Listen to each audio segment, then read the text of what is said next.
For all things Pelicans, you're now tuned into the Pelican Post Game Report, PPR Weekly. We up in this thing. Shout out to the fam. Appreciate y'all. Please feel free to hit the like button, hit the subscribe button, hit the share button, and share the show on your social media feed. Pelican Post Game Report. Pelicans making move before the free agency period start. The Pelicans are already showing some cards, man. So let's peer into some of this stuff as we're gonna break it down on this episode of the PPR.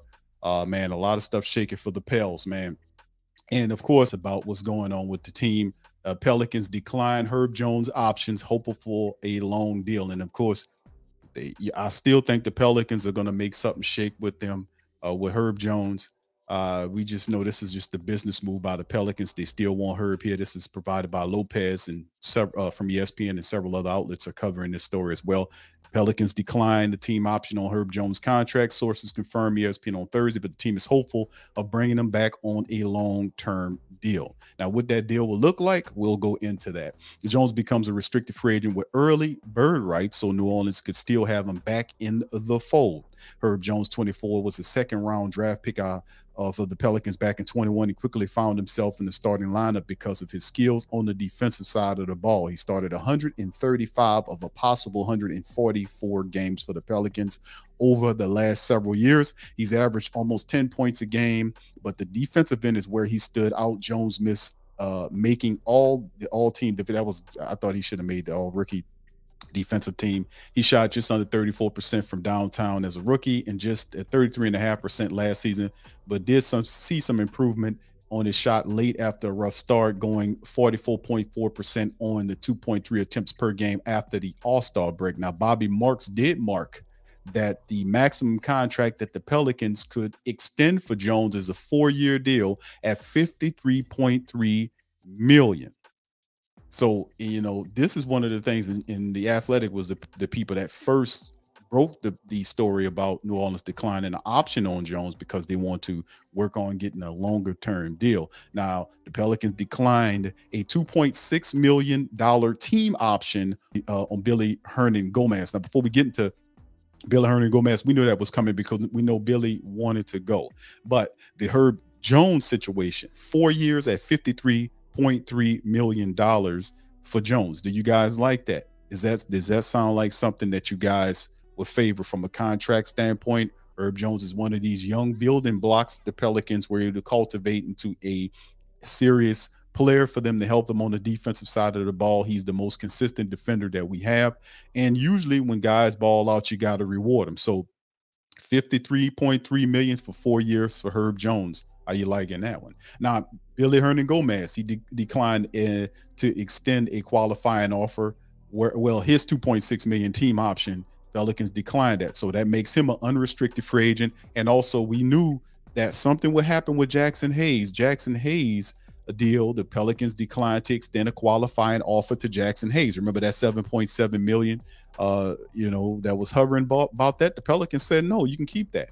So he becomes an unrestricted guy. So Willy Hernangomez spent the last 3 years with the Pelicans as a backup center, averaged just under 7 points a game, just under 5 rebounds per contest in 38 games. Hayes was the number 8 overall pick in the 2019 draft, has seen his role fluctuate over the years when New Orleans has spent time as a center, as a power forward during his young career. He had his best stretch starting at the 4th spot along Valanciunas during the Pelicans playoff push back in 21 and 22. Now, he averaged 11 points and almost 6 rebounds over the final 24 games of that season. However, last season, he settled back into a backup role at both positions, averaging 5 points and 3 rebounds in 47 games. Sources said the Pelicans could still look to bring Hayes back. So there you go. So they decline the option on Jaxson Hayes. They could still look to bring him back at a more favorable deal.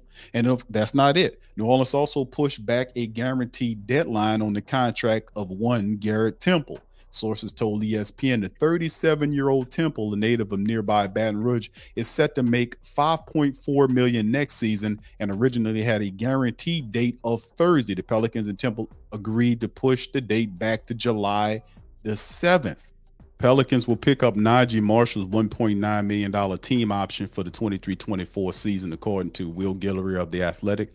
So there you go. So we got the Herb Jones news. We know about Willy Hernangomez. Jaxson Hayes is declined on his option, even though They could come back around and take a look at him. And the Pelicans said we're going to pick up Najee Marshall's $1.9 million team option for the upcoming season. And then that's not all, folks. Then this is tweeted by Jake Fisher. Another item to keep in mind on is the Pelicans are looking into trades for Kira Lewis Jr. Sources said that could provide the point guard with options for greater playing time elsewhere. So as you can see, some moves the Pelicans are making around the team, building the bench, and it's dealing with some of the guys that a lot of people have questions about. How does KLJ fit in the Pelican system? Well, Jake Fisher is reporting that the Pelicans are looking at trading KLJ. Jaxson Hayes' option has been declined. Willy Hernangomez, we knew that. They picked up Najee Marshall, and they declined Herb, but they're looking to bring in, get a bigger or larger contract for Herb Jones. So with that being said, that's a lot of moves the Pelicans are making to kind of reshape this team and put some positive stuff together. So what do you guys think about some of the moves that the Pelicans are making? And various trade rumors are circulating. We're going to cover some of that stuff in the later stream, but the Pelicans are making moves, man. They're looking to build up the reserves and add opportunities, make moves to make the team more competitive coming into the season. So with that being said, I'm going to get out on that. Please feel free to hit the like button, hit the subscribe button, and by all means, feel free to share the shows on your social media feed. Hit that subscribe button and join the Pelican Post Game Report. That'll do it for this episode of PPR Weekly. I'm going to holler at y'all on the next one. Go Pels.